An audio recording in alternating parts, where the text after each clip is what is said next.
El análisis político, la entrevista de la semana, la información contada de manera diferente en Hora de Cambio. Desde estos momentos nos conectamos con el Perú en Hora de Cambio. Si quieres estar bien informado, quédate en Hora de Cambio. Imparcialidad, objetividad al momento de darte las noticias con Hora de Cambio. Bienvenidos.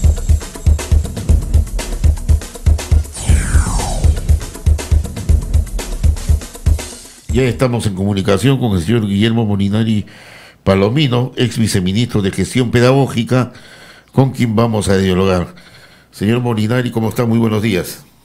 Muy buenos días a ustedes, un gusto poder compartir con ustedes un análisis acerca precisamente de estas propuestas sobre ingreso libre a la universidad, a la educación superior.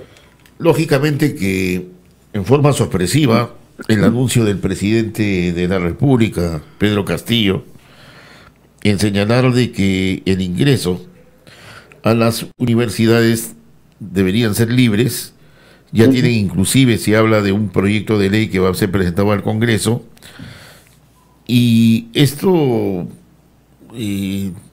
nos llama a conversar justamente sobre las posibilidades, las perspectivas. ¿Qué puede significar dentro de esta coyuntura una propuesta de esa magnitud?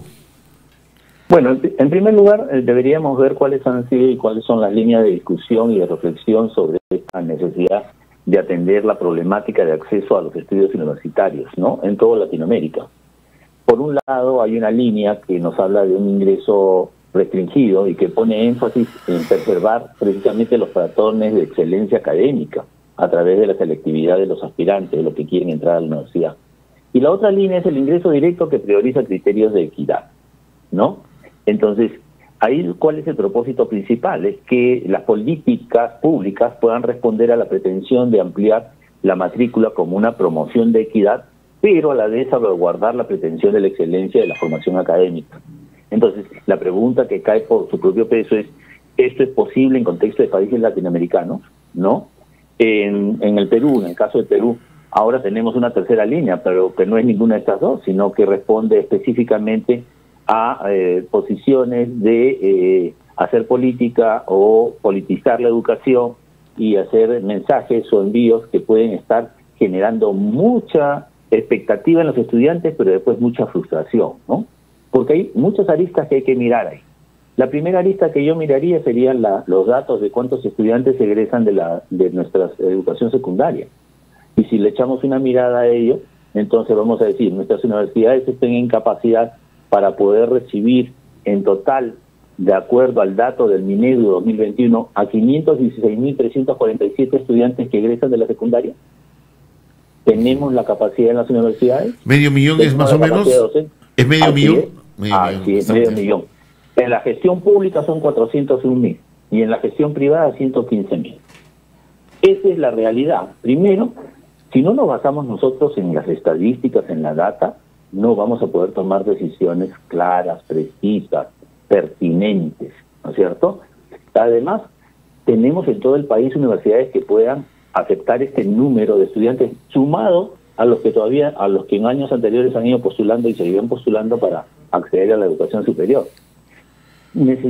Segunda pregunta, ¿necesita el país tantos profesionales o también necesitamos impulsar el área técnica?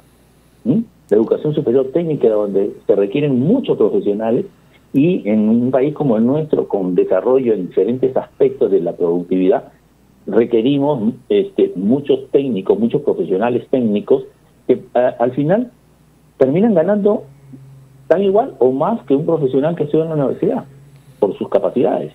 Entonces, creo que no estamos mirando de manera pertinente y estamos lanzando y generando expectativas desde la política que a veces no van a ser las más pertinentes para nuestra sociedad ni para nuestros jóvenes. Ahora, esta situación de postular a la universidad en relación a que sea libre demanda necesariamente infraestructura y un mayor presupuesto en este sector. Inclusive no solamente el hecho de postular, sino también de docentes universitarios que tengan la capacidad de recepcionar y capacitar a los nuevos jóvenes que ingresarían, ¿no? ¿Por qué cree que ha presentado este proyecto de ley el señor presidente Pedro Castillo? Pero no solo es el señor presidente, yo creo que dentro de su partido también hay personas que pareciera que tuvieran un despropósito con la reforma universitaria, ¿no? Ya. Porque la reforma universitaria ya propone un conjunto de condiciones básicas de calidad que permiten precisamente bajo un criterio de excelencia, de búsqueda de la calidad de la educación, ¿no?, mejorar las condiciones de educabilidad, teniendo mejores docentes, mejores laboratorios, mejores infraestructuras, mejores condiciones para que se eduquen los estudiantes, mayor oferta, ¿no? Y que las universidades precisamente puedan brindar este servicio y que formen mejor a los profesionales. Y la pregunta es, ¿y qué opinan los jóvenes? Les hemos preguntado a los jóvenes. Los jóvenes, cuando uno les pregunta sobre los exámenes, la existencia de los exámenes de ingreso, ¿no?, algunos apoyan esta modalidad. Y lo cierto es que de una u otra manera el examen viene compuesto de un conjunto de preguntas a diferentes materias que se han formado en la educación básica. Entonces, ahora, si hablamos de la educación escolar, en muchos colegios es deficiente, ¿no? Y por ese lado podría venir el problema de raíz. Pues vamos a tener estudiantes que van a requerir un refuerzo importantísimo en los primeros semestres y no van a estar en condiciones de continuar. Y es que nosotros no comenzamos a mejorar la educación básica, y que ese ya es un tema controversial y que va a abarcar muchas páginas de debate seguramente.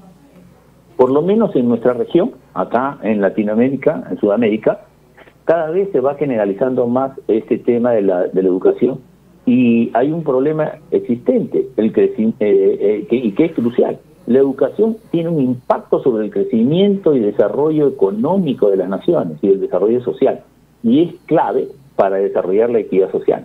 Si nosotros mejoramos nuestra educación, lógicamente que con eso va a mejorar la equidad social y va a haber una mayor participación ciudadana en la vida política de todo el país, ¿no es cierto? El señor Guillermo Molinari, efectivamente usted en su análisis que hace nos habla también de esta parte de los profesionales, vamos a decir, de técnicos que necesita el Perú para su desarrollo. Eso lo vemos desde hace muchos años, en la época que nosotros éramos estudiantes, pues también en el colegio. En el colegio en una de las reformas que se hizo fue crear la parte técnica, la educación técnica. No sé si usted recuerda de que había educación secundaria y educación técnica para los que querían seguir un oficio técnico, que era lo que necesitaba el Perú para su desarrollo. Eso se ha seguido avanzando, y lo que usted está señalando, efectivamente, no hay pues un plan de desarrollo de país, ¿no? De visión país, ¿no? No sabemos cuántos profesionales necesitamos en cada uno de estas ramas de la profesión para poder seguir avanzando en el desarrollo nacional, ¿no? Existe, usted que ha sido viceministro de Gestión Pedagógica, existe un plan nacional de desarrollo que vea cada una de estos ángulos, porque para saber cuántos profesionales requerimos como país, ¿no? O sea, empezando por ahí. Y para ver, como usted también está señalando, si es que abrimos las universidades, o sea, porque tampoco se trata de abrir por abrir, o sea, muy irresponsablemente dice ingreso libre. ¿Ingreso libre para qué? ¿Para qué? Para tenerlos cumpliendo otros oficios, ¿no? Y se supone que debe haber por parte del Ministerio de Educación un plan de desarrollo educativo. ¿Eso existe verdaderamente y se aplica? Bueno, primero aclarar que existe un proyecto educativo nacional, ¿no es cierto? Y este proyecto educativo nacional, el último que se aprobó en el 2019, antes de la pandemia, lamentablemente, cuando debió evaluarse el proyecto educativo del 2021, ¿no?, que no se evaluó correctamente, ya comenzó desfasado este proyecto educativo. Pero en este proyecto educativo sí hay líneas de trabajo y hay líneas de desarrollo, entre las que se incluyen la de educación superior, y no solo universitaria. Pero además, usted lo ha manifestado muy claramente, deberíamos profundizar el tema de los colegios técnicos, ¿no es cierto? Por ejemplo, si el país tuviera unos 1.500 o 2.000 colegios técnicos bien bien instrumentados, con materiales, con recursos, con buenos talleres, nosotros podríamos estar pensando en que la educación básica por lo menos está formando para la vida y para el mundo del trabajo a muchos jóvenes que van a salir de esos 500.000 para que se puedan insertar en el mundo laboral. Y lógicamente, poco a poco también, si ellos quieren continuar sus estudios de educación superior, puedan también hacerlo. Pero si además nosotros articulamos el trabajo y la formación técnica en la educación secundaria con los institutos técnicos en el país, podrían estos chicos ir saliendo con determinada certificación que los acredite para el desempeño laboral. Esto está planteado en el Ministerio hace muchos años. El tema es quién toma la decisión y quién toma la bandera de ejecutarlo. En algún momento, nosotros cuando entramos en la gestión con el doctor Gessler, evaluamos una inversión de casi 300 millones que se iba a hacer para el área técnica. ¿Y dónde fueron a parar esos 300 millones? A crear laboratorios en universidades, pero muy poco, creo que nada de ese dinero fue a los colegios técnicos, donde está la gran importancia de formar desde las bases. ¿Se dan cuenta? Pero entonces, existe... no se necesita, solo quiero terminar con esto, no se requiere a veces de grandes o inmensos recursos, sino también cómo saber aplicar estos recursos y cómo hacer las finanzas y las inversiones para tener resultados. Pero, de acuerdo, existe un plan de desarrollo que lo implemente el Ministerio de Educación. ¿No es también labor del Ministerio de Educación, no, lo referente a la orientación vocacional, o sea, de orientar en cuanto a profesiones? Si se emplea pues bien, ¿no? La orientación vocacional a los alumnos se le guía hacia qué queremos orientar, hacia ingeniería, a tales carreras que necesitamos en verdad, o carreras que verdaderamente los estudiantes se inclinan para formar el ejército desocupado, porque no van a tener una profesión pero no la van a poder desarrollar. No se orienta hacia estas profesiones, ¿no? De acuerdo a lo que usted está señalando, ese plan que existe en el Ministerio de Educación, hacia esas carreras, ¿no? No lo vemos, por lo menos, que se refleje en cuanto a los profesionales que existen en el país. Y por otro lado, los buenos profesionales que forma el Perú, gastando bastante dinero, invirtiendo el dinero nacional, los buenos profesionales se van al extranjero, o sea, migran, ni siquiera se quedan en el país para desarrollar país, sino se van para afuera. ¿Qué hacemos frente a toda esta realidad? Bueno, una de las cosas principales, lo estás mencionando, es si hay una línea para mirar la trayectoria educativa de un ciudadano o de una persona. Y creo que ese es uno de las grandes falencias y debilidades del currículum nacional. En otros países, desde los primeros grados de estudio hasta los estudios secundarios, se va delineando cuáles son esas habilidades, destrezas, competencias que va teniendo el estudiante para que luego se pueda insertar, una vez que egresa la educación básica, al mundo laboral, al mundo técnico o al mundo profesional de la educación superior universitaria. Pero eso es una debilidad. Pero además se rompieron muchos, en estos años, en estos 10 últimos años, se han roto muchos de estos procesos, ¿no es cierto? Y los cambios sucesivos que hemos tenido, y cada quien ha querido, discúlpenme la expresión, inventar la pólvora, entonces no tenemos ni continuidad en los procesos, ni continuidad en el liderazgo y en la dirección del Ministerio de Educación. Esto es muy importante. Miren, solo para darles una referencia. Nosotros ocupamos el puesto casi 62 en los exámenes de la OECD, al cual nos acabamos de suscribir, ¿no es cierto?, la Organización para el Comercio y el Desarrollo Económico. Y el Perú es uno ahora de sus miembros. Y ocupamos el puesto 62. Pero siempre queremos y discutimos que necesitamos una educación como la de Singapur, como la de Corea, o una educación como la de Finlandia. Esos países ocupan los puestos entre los 20 primeros. ¿Pero a consecuencia de qué? ¿Del avance? ¿Pero eso quiere decir que toda nuestra educación estuvo mal? Yo les digo, en la década hasta el 2011, el Perú fue el único país que en los exámenes PISA subió 56 puntos. ¿Pero consecuencia de qué? de que hubieron inversiones en mejorar la educación secundaria. Todos los estudiantes tenían libros, habían talleres, habían laboratorios, los maestros recibieron capacitación, todos los estudiantes tenían sus cuadernos y sus libros, los maestros tenían guías y tenían orientaciones. O sea, cuando todo confluye en los aprendizajes, en el desarrollo de una educación de calidad, es porque el alumno aprende. Pero no solo aprende en procesos cognitivos, o sea, conocimientos, sino que ese conocimiento lo aplica. Eso es lo que debe buscar nuestra educación. La calidad a través del saber hacer. Y tenemos que empujar eso. Señor Molina, si bien es cierto, o simplemente ha sido una reacción del presidente, porque habla inclusive de que ya tiene el proyecto de ley que lo va a presentar al Congreso, esto definitivamente que la opinión pública de una u otra manera lo va a aceptar, en el sentido de que es populista, pues, ¿no? O sea, genera atracción en la población. Sí, sí, claro. Pero la pregunta es la siguiente: la aparición de tantas universidades privadas que de una u otra manera entran al mercado y en vez de postular a una del Estado, prefieren asegurar, digamos así, que uno ingrese a la universidad.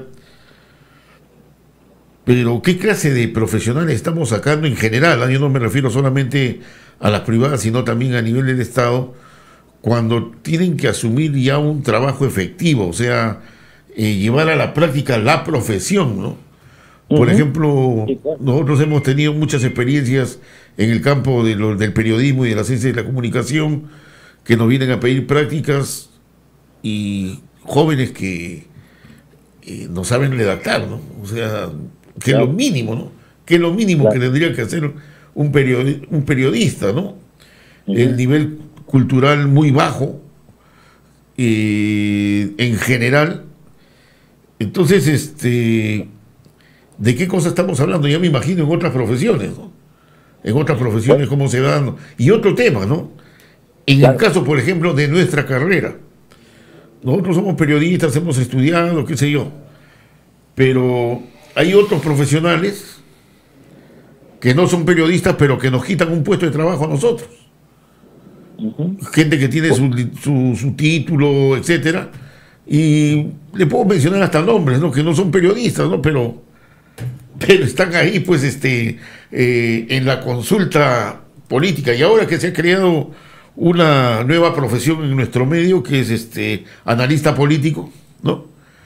Porque ahora ya es una profesión ser analista político. Entonces, se inventan, ¿no? Entonces, eso es el Perú, ¿no? Eso es el Perú, ¿no? O sea, de una cosa jalamos a la otra y así es como estamos. Muy bien, o sea, sí, pues los peruanos somos altamente creativos, ¿no? E imaginativos, ¿no? Innovadores, ¿no? Creamos de la nada cosas. No, y eso no está malo, que seamos innovadores, que seamos creativos, pero hay que hacerlo con responsabilidad y con una base científica, ¿no? O sea, lo que necesitamos es entonces que nuestras instituciones de educación superior tengan maestros bien preparados, que los modelos didácticos que utilizan sean eficaces, que haya diseños y revisión pertinente del currículum, de las mallas curriculares, que se manejen recursos y materiales. No podemos tener universidades que ni siquiera cuentan con una adecuada biblioteca donde los estudiantes puedan consultar ahora virtualmente, con ensayos y de nuevos medios tecnológicos que sean aplicables y que además orienten hacia la investigación, ¿no es cierto? Pero investigación que dé resultados, que dé y solucione problemas de los entornos ahí donde están las universidades. O sea, la universidad no puede estar alejada de la sociedad. Acá tenemos que hablar de 4 elementos importantes. O sea, la sociedad, que es la que origina las necesidades, tenemos a la empresa privada y pública, tenemos el mundo del trabajo, pero también tenemos algo que es importante, que es la investigación. Y la investigación tiene que llevarnos a solucionar problemas reales, no problemas que nos imaginamos, esas tesis que no sirven para nada, ¿no es cierto? Están llenas nuestras bibliotecas de tesis que no sirven ni dan respuesta a nada. Entonces, yo solo quiero quedarme con algo que me parece importante y a su pregunta, ¿no es cierto? El MES, por ejemplo, ya se pronunció sobre y está en contra de este ingreso a las universidades. porque el MEF es el que maneja el recurso y se da cuenta de dónde va a tener que sacar la plata para contratar tantos maestros, para ampliar las universidades públicas, para comprar recursos, materiales, implementar laboratorios, talleres. Y entonces lo primero que dicen, oiga, un momentito, no creemos falsas expectativas en los jóvenes, pues, ¿no es cierto? Ya lo han dicho también varios partidos, ¿no? También, el mismo Minedu, por eso parece que el ministro... Varios partidos que tienen sus universidades privadas también. No, pero no, estamos de acuerdo, que es la realidad es la realidad, así y es, efectivamente esa es la realidad, y el Minedu y el ministro como que también le quita la palabra al presidente porque le dice un ratito, ¿no es cierto?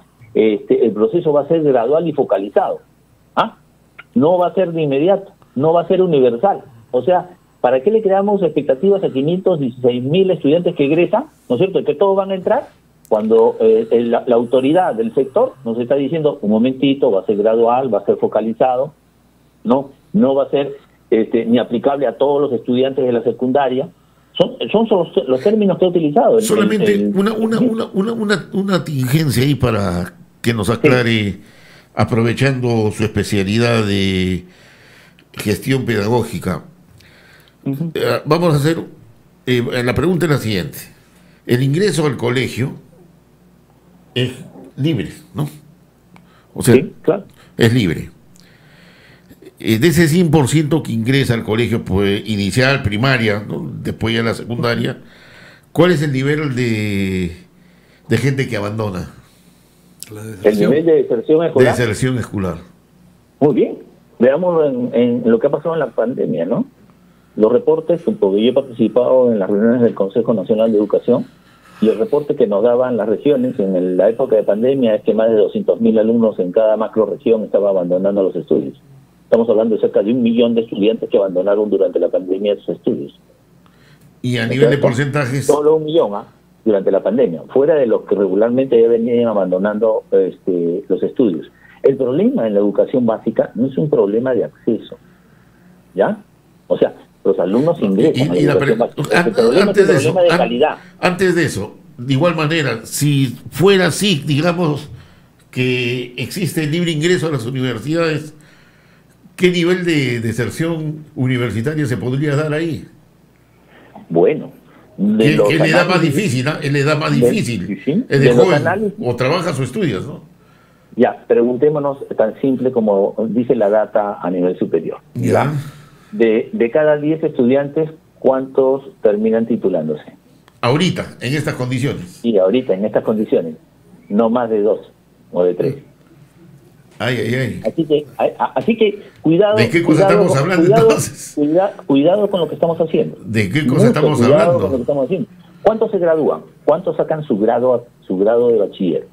¿O cuántos no lo sacan por diversas situaciones? Por cuestiones de orden económica, porque no pudieron terminar todos los cursos o sea, por favor, miremos las estadísticas y sobre esa base tomemos decisiones. Miremos la data. O sea, un líder que no se basa en información toma malas decisiones. Claro. Y lo que pasa, señor Guillermo Molinari, que las cosas pues no pueden ser en función del voluntarismo, en función del populismo, que es lo que está primando, creo, en este proyecto que estamos en estos momentos discutiendo, o sea, que estamos analizando, ¿no? O sea, hay mucho voluntarismo, mucho populismo y no hay nada de objetividad, no hay nada real, no hay nada de realidad en cuanto a este proyecto que se ha presentado. No es poco serio, ni siquiera está financiado, como usted dice, el MEF y todo. ¿De dónde se va a conseguir todos esos recursos para hacer un ingreso libre? O Lucho, o en todo caso esos recursos utilizarlos para lo escolar, que es lo más prioritario, ¿no? Que es la base para la universidad. Así es. Y está, usted, señor Miliano, está señalando de que de cada 10, solamente 2 logran culminar sus estudios, o sea, sacar una licenciatura o titularse. O un bachiller. ¿No? O sea, hay una deserción desde el inicio, desde el inicio de la educación hasta el final de la educación. Entonces, ese sistema educativo está fallando. Entonces es de fondo. Ese problema de fondo tenemos que abordarlo. En estos momentos es urgente. Es urgente. Así es. Eso es el problema real de la educación en el Perú.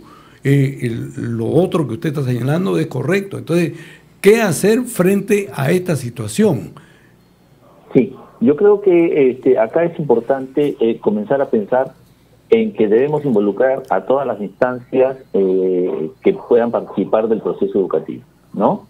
Y aquí estamos hablando de involucrar a la empresa privada, de involucrar a los gobiernos regionales y locales, que en lugar de que estén gastando en hacer parques con piletas, con sombreros o con piscinas, ¿no es cierto?, o campos donde nadie va, o sea, estadios donde para 3.000 personas donde nadie asiste y no tiene ni agua, mejor invertamos en la educación. ¿Por qué no invertimos, por ejemplo, en la educación básica, en lugar de invertir en hacer todas esas obras que nadie va a usar, en mejorar nuestros colegios que están en las regiones y en las localidades, donde necesitamos mejorar las condiciones de educabilidad? ¿Por qué no invertimos también en el recurso humano, en la capacitación de sus maestros, en la preparación de sus maestros? Pero no solo eso, también creo que hay formas inteligentes y a veces hay que aprender de los otros, pues, ¿no? ¿Por qué no pensar en el voucher educativo también en la educación superior, ¿no? Y que ese recurso, ¿no?, que sobre el cual yo beco a un alumno o apoyo económicamente a un alumno, vaya para mejorar nuestras universidades públicas sobre todo, ¿no?, que tienen pocos recursos, y que podamos, a partir del manejo también de sus propios recursos de manera responsable, tener esa autonomía y pongan en práctica esa autonomía. Y nos han hecho creer, señor Molinari, yo recuerdo, o sea, y usted también sabe, de que la educación pública antes y siempre fue la mejor, siempre fue la mejor, ¿no? O sea, las grandes unidades escolares, ¿no?, eran pues donde estudiaban los mejores estudiantes. Había inclusive en algunos colegios grandes unidades escolares que se hacían grandes colas para poder inscribirse y estar en esos colegios como Bartolomé Herrera, Melitón Carvajal, es decir, todos los colegios que existían, ¿no?, eran las grandes unidades escolares, ¿no? Y poco a poco se fue devaluando para dar paso a la educación privada, y hoy misteriosamente, o bueno, por cuestión de propaganda, resulta que la educación privada es mejor que la educación pública. Ahí también hay un problema. O sea, usted, como es viceministro de Gestión Pedagógica, ¿no?, usted tiene responsabilidad como Beckler y todos los que han pasado por el ministerio, porque la educación pública siempre fue la mejor y la de mejor calidad. ¿Y por qué ahora la educación privada es mejor que la pública? Muy interesante esta intervención. Yo no solo he sido viceministro, he sido director de Educación Secundaria y Superior Tecnológica. Y nosotros llevamos a cabo el proyecto BID2. Si ustedes revisan las estadísticas y la data entre el 2004 y el 2011, se darán cuenta que la educación pública mejoró notablemente su rendimiento frente a la educación privada. Es más, los colegios privados le pedían al Ministerio de Educación poder usar los textos y los libros y las guías que utilizaban los maestros de la educación pública. En esos años fueron que subimos los 56 puntos y nos puso en mejores condiciones en los exámenes de PISA. Así que, si queremos resultados, ahí están los resultados. Pero tú no puedes pretender que en 7 meses de una gestión de ministro, que cambian cada 6 meses porque entra un nuevo gobernante, tengas sostenidamente. En esa época, la ventaja fue que se mantuvo una propuesta educativa, un proyecto educativo, y se mantuvo una línea de trabajo. Y los directores que estuvimos durante esa época, nos mantuvimos casi 7 años en la gestión, y ahí están los resultados. Pueden verlos, porque son públicos. Mejoramos notablemente, acortamos la brecha entre la educación privada y pública, acortamos la brecha entre la educación rural y la educación en los centros no urbanos, y eso mejoró notablemente. Pero si tú no sostienes esas políticas en el tiempo, o sea, las políticas deben trascender los partidos y deben trascender los gobiernos. Las políticas son las de largo plazo, la política nacional. Y eso no viene sucediendo. No estoy haciendo una crítica a su gestión, señor Molinari, sino lo digo en general y coincido con lo que usted dice, que las políticas deben permanecer, pues, ¿no? Las personas pasan, ¿no? Las instituciones quedan, ¿no? Entonces, las políticas también tienen que continuar, el ministro Beckler o cualquier ministro, ¿no? Entonces, así como, por ejemplo, yo recuerdo pues profesores como Antenor Samaniego o Walter Peñalosa, o sea, profesores que fueron profesores de educación pública, de colegios nacionales, no fueron de colegios particulares. Y así como los mejores médicos los encontramos en los hospitales, no en las clínicas, ¿no? También pues en los colegios nacionales encontramos el semillero, vamos a decir la beta, que después van a los colegios particulares. No al revés. Le parece que la cosa se ha invertido, ¿no? Entonces, sí, claro. No. Con esto no quiero decir criticar por criticar la educación privada. No critico eso. Sino digo el rol, el papel que le corresponde al Ministerio de Educación en este aspecto educativo y público fundamentalmente, y que es la base pues, para el desarrollo nacional, ¿no? Totalmente de acuerdo contigo. El rol del sector, ¿no es cierto? Y el liderazgo en el sector lo tiene que mantener el Minedu, ¿no es cierto? Sea público o sea privado. Pero además debe ser capaz de consensuar y de articular esas dos expresiones de la educación que se vienen dando, siendo una sola, la educación pública y la educación privada. Hacer que la educación pública y privada sea de la misma calidad. En algún momento nuestra educación pública ha sido enormemente superior en su calidad educativa a la educación privada. ¿Por qué no mantenerlo? Pero para eso se requiere, discúlpenme, honestidad, se requiere compromiso, responsabilidad, ¿no es cierto? Y el cuidado suficiente, pero también la firmeza de que aplicar las políticas de manera sostenida. Finalmente, señor Molinari, después del COVID, la vida no es la misma. Nos cambió todo. Todo ha cambiado. Claro. Y este mes de marzo, paulatinamente están yendo los escolares y los universitarios nuevamente a sus centros educativos. ¿Qué va a pasar con el comportamiento de esta nueva generación que ha estado prácticamente 2 años metidos en las casas, cuidándose, evitando enfermarse, pero no solamente evitando enfermarse, sino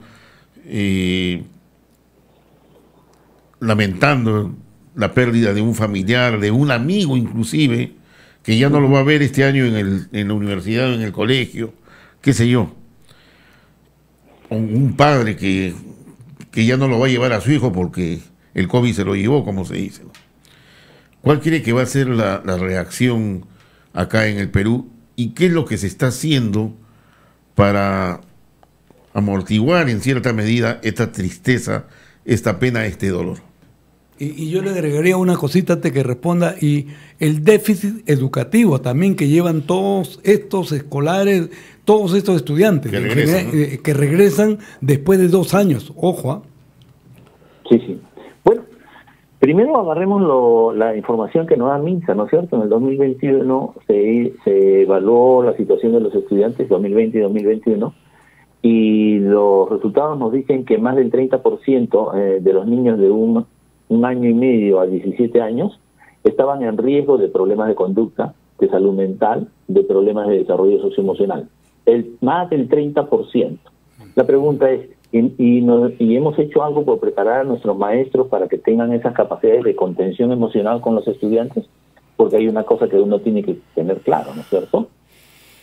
La emoción va junto con el aprendizaje. No hay ningún aprendizaje que pase por el ser humano que no haya pasado por nuestra emoción, ¿ya? Y entonces la emoción va marcando la forma, el estilo, la intensidad, la frecuencia, la oportunidad que tomamos para poder aprender. Y no hemos preparado a nuestros maestros en eso. No están listos, ¿ya? Y entonces en este momento los maestros mismos están con serias dificultades de poder ver a esos niños que llegan con ansiedad, que llegan con frustración, que llegan con depresión, ¿no es cierto? Que llegan con esa falta de atención y concentración para poder desarrollar bien esos procesos cognitivos que necesita para desarrollar. Tampoco los hemos preparado en entender que la forma de enseñar ya cambió y la forma de aprender también. Ahí está. ¿Ya? Ahí está el medio del asunto. Si un maestro vuelve a la clase y no se da cuenta de que ya cambió la forma y que está haciendo una educación híbrida, que está dando momentos de clase a través del internet, a través de la virtualidad, pero cuando viene el alumno llega y él piensa que sigue enseñando como antes de la pandemia y se pone de espalda y el alumno ni siquiera lo ve, le ve el rostro en lo que está diciendo, entonces no cambió nada para él. La vida cambió. La vida nos está enseñando ahora de que tenemos que trabajar con otras metodologías, aula invertida, aprendizaje en base a proyectos, aprendizaje en base a resultados y en base a problemas, ¿no? Hay otras metodologías que nosotros tenemos que ir incursionando y tenemos que ir introduciendo dentro de la educación en todas las etapas educativas, no solo en la educación básica, en la educación superior también. Y entonces aquí hay varios retos. 1, la importancia de los aprendizajes. 2, la preparación y las condiciones en las que podemos mejorar la situación de los maestros. 3, el tema de la virtualidad y su impacto en los aprendizajes. 4, el desarrollo socioemocional y la salud mental. Y 5, señores, el liderazgo y la conducción y la dirección de nuestras instituciones educativas. También es importante mirar a quienes dirigen las instituciones educativas. Muy bien. Muchas gracias, señor Guillermo Molinari Palomino, por habernos acompañado esta mañana en Hora de Cambio. Y vamos a ver qué pasa en el transcurso de los próximos meses en relación a este proyecto de ley, si camina, no camina, y lo estaremos molestando nuevamente a usted. No, con la mejor disposición y encantado de poder estar en su programa. Y un saludo a todos los maestros, a todos los involucrados en la educación del país, en todas las etapas y niveles educativos. Muchas gracias. Muy bien. Hemos presentado Hora de Cambio. Nos volveremos a encontrar el próximo sábado, a esta misma hora y por la misma frecuencia. Nuestro equipo de producción ya está trabajando recopilando información para un nuevo encuentro en Hora de Cambio.